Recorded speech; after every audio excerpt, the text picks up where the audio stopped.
Oi, nono ano, tudo bem? Aqui quem fala é a professora Luíse e hoje a gente vai falar um pouco sobre educação ambiental. Mas antes de a gente entrar no conteúdo de educação ambiental, a gente tem que entender o que é ambiente, né? O que será que é ambiente? Será fauna, flora ou sei lá, tudo junto?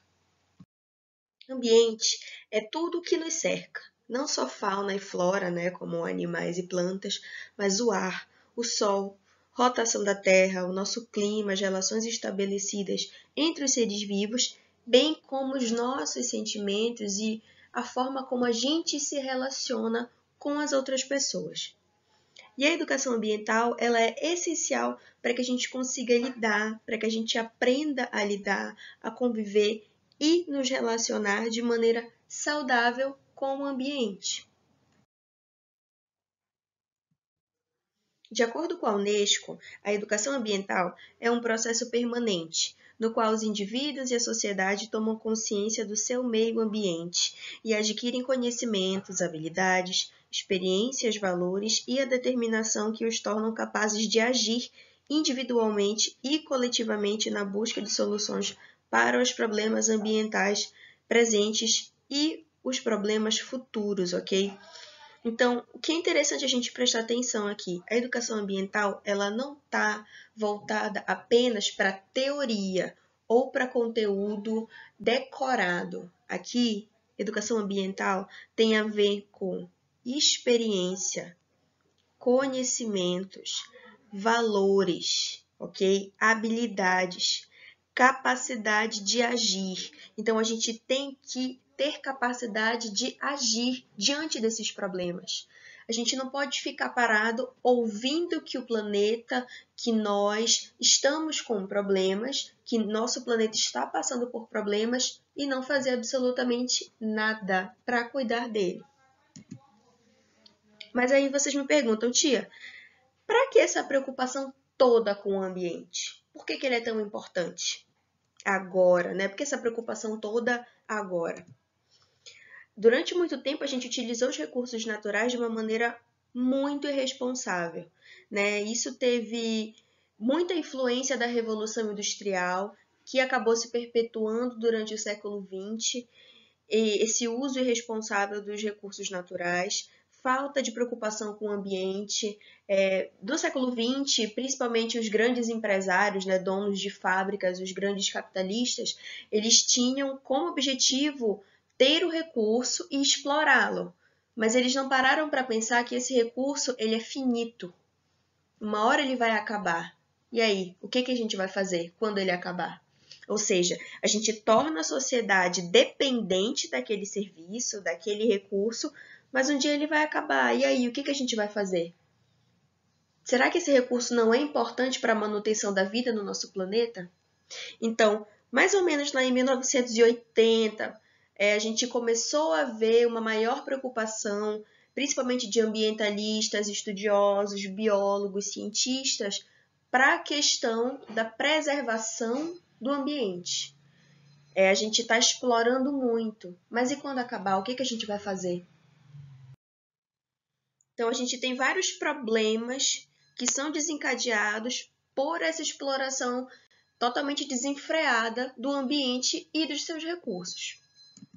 A gente tem a poluição do ar e das águas, extrativismo descontrolado de vários recursos, degradação das florestas, desertificação, que é quando o solo fica totalmente inapropriado para plantio, para nada. Ele vira, de fato, um deserto.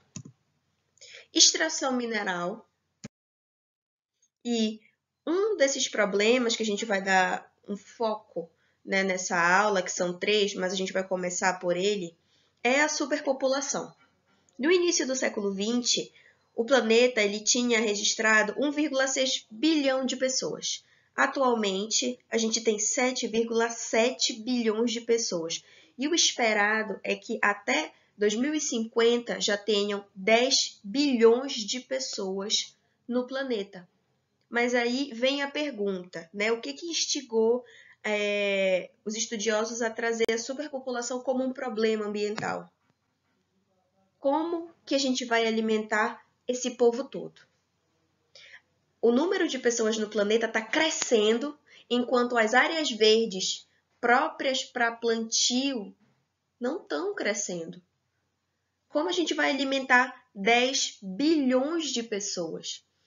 Então, a gente tem os problemas que são causados pela superpopulação e por essa falta de alimento que acomete já a nossa população atualmente. Uma das causas dessa falta de alimento, que já acontece e que vai ficar bem pior daqui aos próximos anos se a gente não fizer nada, é a distribuição desigual de alimento.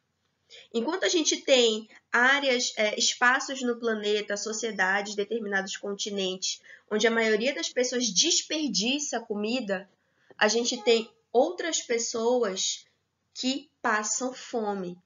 Então, a distribuição desigual do alimento é um dos problemas causados pela superpopulação. E outra coisa que é um problema que é causado e levado pela superpopulação é o solo. Por quê? O solo está ficando empobrecido. A gente está valorizando, a gente está vendo uma grande área, né? O aumento das áreas de plantio de da agropecuária, da agricultura, mas a gente não está vendo espaços com solo saudável. Essa agropecuária e essa agricultura que valoriza apenas uma espécie de planta para produzir, enfim, empobrece o solo. Quando eu tenho o plantio de apenas um tipo de espécie durante muito tempo em determinado solo, ele não produz muitos nutrientes e isso torna aquele solo pobre. Ou seja, se eu for tentar plantar outra coisa naquele solo, eu não vou conseguir depois. Então, o solo danificado e empobrecido por causa da agricultura exacerbada e também a distribuição desigual desse alimento são causas e reflexos dessa superpopulação no planeta. Outro problema da superpopulação é os impactos nos centros urbanos. Quais impactos a superpopulação tem causado nos centros urbanos, né? O que os centros urbanos têm a ver com essa superpopulação? Dentro desses centros urbanos, o que a gente vê é um crescimento desenfreado de pessoas e o aumento desse espaço. E esse crescimento ocorre de maneira não planejada. A gente vê as favelas. As favelas são um exemplo de crescimento populacional não planejado. A gente não tem espaços planejados. As pessoas vão fazendo as casas. A gente tem as invasões, a gente tem as favelas. Esses espaços são exemplos de um crescimento populacional desenfreado e de falta de planejamento. Esses espaços dos centros urbanos, eles estão ocupando locais cada vez maiores e têm tomado o local de áreas que antes eram rurais. Então, a gente vê as cidades crescendo e as áreas rurais, elas estão se acabando. E com uma grande população em centros urbanos, essa superpopulação, quais são as dificuldades que a gente tem? A gente tem a dificuldade em promover serviços de saúde, segurança e educação com qualidade, porque a gente precisa atender muitas pessoas, a gente precisa atender uma superpopulação, e isso dificulta a execução desses serviços com qualidade para todos os habitantes e cidadãos. Outra dificuldade que nós estamos enfrentando agora é a dificuldade de se controlar epidemia ou, no caso, uma pandemia, que é a do coronavírus em que nós estamos vivenciando agora. Lembrando que pandemia é quando a gente tem uma infecção, uma doença que se alastra em vários continentes, né? Ele ultrapassa um continente. Então, a gente tem o coronavírus, causador da doença Covid-19, como uma pandemia, e graças à superpopulação do planeta, a gente está vendo dificuldades em se controlar essa pandemia, e também não apenas pela superpopulação, mas muito graças a sentimentos egoístas, né? De não altruísmo, de pensar na saúde do outro e não só na sua. Outro problema causado pela extração, por esse extrativismo, essa exploração dos recursos naturais do planeta, é a poluição. Aumento dos índices de CO2 na atmosfera graças à queima excessiva de combustíveis fósseis. O que elas vão causar? Essa poluição do ar, né? A gente está falando sobre a poluição do ar. A poluição do ar ela é causada especificamente, né, em sua maioria, pela emissão de dióxido de carbono na atmosfera. O que esse excesso de dióxido de carbono na atmosfera vai ocasionar? Doenças respiratórias, cânceres, principalmente de pulmão, agravamento de doenças pré-existentes, como a asma, né? Pessoas que têm asma e se tem essa poluição muito excessiva, né? Se a gente tem essa poluição excessiva nas grandes cidades, isso acaba agravando essa situação. E o agravamento da situação de novas doenças, como a Covid-19, que é uma doença que causa síndromes respiratórias, como pneumonia, asma, ok? Infecção pulmonar. E quanto mais poluído for a atmosfera onde aquele cidadão que tem a Covid está inserido, pior vai ser para ele, porque ele vai ter mais dificuldade de respirar. Isso vai auxiliar ainda mais na infecção pulmonar que ele está tendo. Um exemplo claro de como a poluição ela é um problema muito importante e que tem que ser resolvido urgentemente com a educação ambiental é o exemplo da cidade de Pequim. Pequim, durante muito tempo, ela incentivou a instalação de indústrias movidas à queima de combustível fóssil, como gasolina e petróleo. Né? Ela incentivou muito a instalação de várias fábricas, várias usinas, e hoje ela é uma das cidades que mais polui a atmosfera e, consequentemente, é que mais tem habitantes doentes, com doenças respiratórias.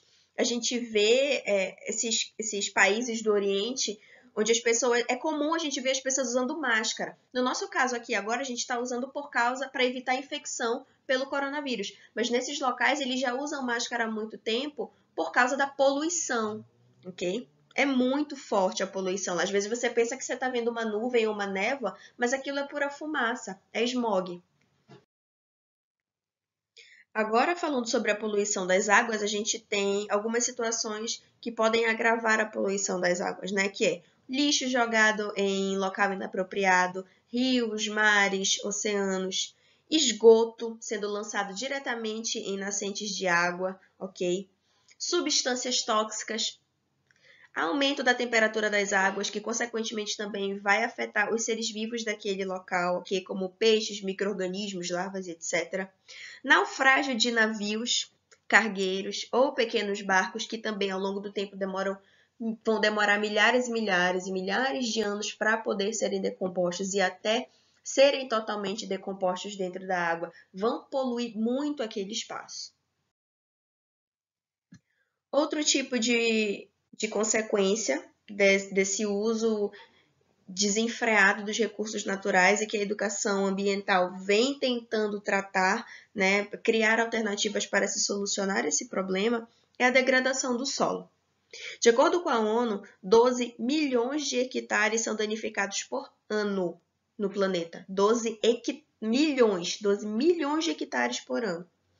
Como eles são danificados? Por causa de monocultura, porque é só um, e cultura, espécie. Então, a gente tem grandes espaços da agricultura onde a gente só tem o cultivo de um tipo de planta. Isso empobrece o solo, como eu falei lá no começo da aula. Isso torna o solo pobre. Um solo rico é aquele que tem várias espécies de plantas lá naquele espaço, porque ele gera muitos nutrientes, traz muitos animais, diversos animais, para se alimentar deles, ok? Se eu só tenho um tipo de cultura de vegetal sendo plantado, aquele solo vai ficar pobre. Se eu tentar plantar outra coisa depois, eu não vou conseguir. Lançamento de substâncias tóxicas, como agrotóxicos para fazer inseticidas, agrotóxicos para melhorar aquele plantio e para matar os insetos. Erosão, que é esse desgaste do solo, ok? Aqui a gente consegue ver uma imagem de um solo totalmente desgastado. Aqui a gente vê como ele está seco, ele não tem vegetação. Exatamente por isso, não ter vegetação, não ter raízes, não ter nutrientes, ele sofreu erosão, porque ele virou um solo pobre. Olha o tamanho dessa cratera aqui. Isso aqui é um processo de erosão, claro. E a compactação do solo. Aqui a gente tem uma imagem de compactação do solo. O solo, para que ele possa ser um solo saudável, tem que correr ar dentro daquela terra. Pode parecer que não, mas a gente tem partículas de oxigênio que circulam por baixo do solo. E se o solo está compactado, significa que ele está apertado, as partículas de oxigênio elas não conseguem transitar. E os animais que precisam daquele oxigênio que estão no solo não vão alcançar, não vão conseguir absorver esse oxigênio e morrer. Isso faz com que o solo também se empobreça. Então, o que a gente pode fazer? Como é que a gente pode agir? Lembrando que a educação ambiental, ela não trata apenas de relação do ser humano com o ambiente ou extrativismo exagerado, mas a gente está falando sobre relação de altruísmo, que é esse sentimento de pensar na outra pessoa. Você não está cuidando do planeta só porque você vive nele, mas porque você quer que outras pessoas também tenham qualidade de vida. Então, o que a gente pode fazer? Adotar a política dos 5 R's, que é reduzir, reutilizar, reciclar, repensar e recusar. Isso é muito importante, recusar. Às vezes a mãe de vocês ou o pai de vocês pede para vocês irem ali na vendinha do canto da rua comprar uma pasta de dente. E o dono da vendinha pensa que você precisa de uma sacola grande, né, para você botar aquela pasta de dente dentro só para levar para casa, sendo que você não precisa, você pode levar isso na mão. Né? Então, recusar sacolas plásticas quando não é necessário é muito importante também. Não misturar lixo comum com lixo hospitalar, ok? Ou seja, eu não posso botar no mesmo local caixa de remédio, frasco de remédio, seringa com o lixo comum da minha casa, como plástico, comida, essas coisas, resto de comida. Por quê? A gente não sabe para onde esse lixo vai. Depois que você embala ele, põe lá na frente da sua casa, o lixeiro passa e pega, você não sabe se ele vai entrar em contato diretamente com o solo, danificar aquele solo, ou se vão ter pessoas que vão estar naquele lixão catando, fazendo seleção do lixo, e podem se machucar com aquela seringa ou com aquele medicamento, aquela substância que você descartou tudo junto. Carregar suas compras em ecobags. O que é uma ecobag? É você adotar uma bolsa, ou mais de uma, enfim, mas bolsas fixas de tecido para que você carregue suas compras. Você não precisa de 50, 60 sacolas plásticas. Se você selecionar uma bolsa grande ou duas para pegar as suas compras do supermercado, você vai estar ajudando o ambiente muito.